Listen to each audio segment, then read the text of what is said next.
Hello Bronco fans, Anthony here again. Today I want to talk about the NFL draft which is coming up.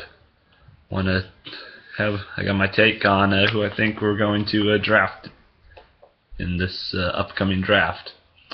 First of all, in the first round I see us taking a defensive tackle. I see us taking Kawan Short. He's a defensive tackle from Purdue. Some consider him to be a second-round pick, but the Broncos would be doing great to get him at number 28 in the first round. He's a very athletic defensive tackle. He possesses surprising quickness for a man of his size, and he can defend the run very well. What makes him an excellent pick is his ability to rush the passer from the tackle position. That's huge. Short would be too quick for many guards at the pro level, and that burst he gets off the line would make the rush Denver can bring off the edge that much more dangerous. On to the second round. Second round I see us taking John Bostic, linebacker from Florida. Now, if Kevin Minter, Alex Ulrika, or Arthur Brown are still on the board at 28 in the first round, the Broncos will probably give them some serious thought. In the end, they'll probably wait to get their middle linebacker. John Bostic is a guy who may be rising up in the draft after an impressive performance at the scouting combine where he ran a 4.5 40-yard dash. Bostic is an athletic linebacker who is very versatile. He has good hands and showed good lateral quickness at Florida. One of Denver's biggest problems on defense last year was covering tight ends, as players like Dennis Pitta and Greg Olsen had huge games against them. Bostic would definitely help alleviate that problem. He'd be a very good pick in the second round for us. Third round, Christine Michael, running back from Texas A&M. While there are players like Le'Veon Bell, Monte Ball, and Stephen Taylor, all those guys could be potential picks for us. I think Michael would be just as good as any of them. One of the areas the Broncos have not addressed in free agency has been the running back position. Despite reports linking them to Richard Mendenhall and Sean Green, Mendenhall ultimately chose Arizona and Green signed with Tennessee, leaving the Broncos to turn to the draft for depth at this position. If Denver's looking for a physical running back, it seems like it makes sense here. However, with Michael, you get a very rare combination of speed, quickness to go along with his physical, straight-ahead running. Michael will need to be coached in becoming more disciplined, but his physical ability is clearly there at the scouting combine.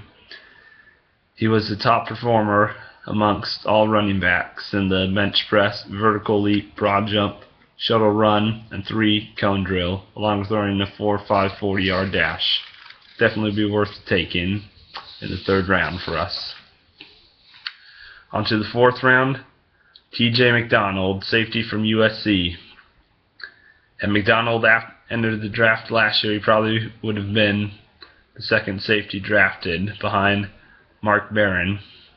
With this year's class much deeper, someone could get a real steal in the later rounds. Denver obviously needs more help at the safety position, but that is not due to the play made by Raheem Moore in the divisional round of the playoffs. Moore actually had a really solid season, aside from that bad play. On the other hand, Mike Adams definitely isn't the long-term solution. However, with the recent arrest of Quentin Carter, coupled with the fact that he'll be coming off knee surgery, it would be a good idea for Denver to get some serious depth at that position. McDonald is an athletic player who comes from a pro-style defense at USC that was ran by longtime defensive coordinator Monte Kiffin.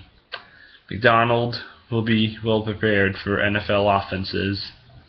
He'd have to improve his pass coverage skills, and he'd likely see most of his time on special teams as a rookie.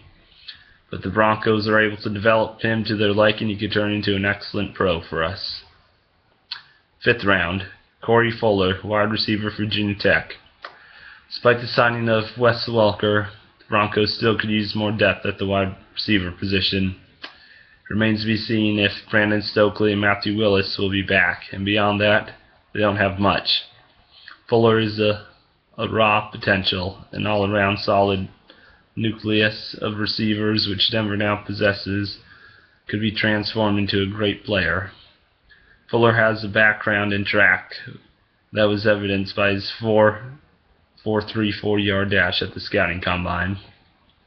Despite not being the starter until his senior season at Virginia Tech, he led the team with 6 touchdowns in the 2012 season.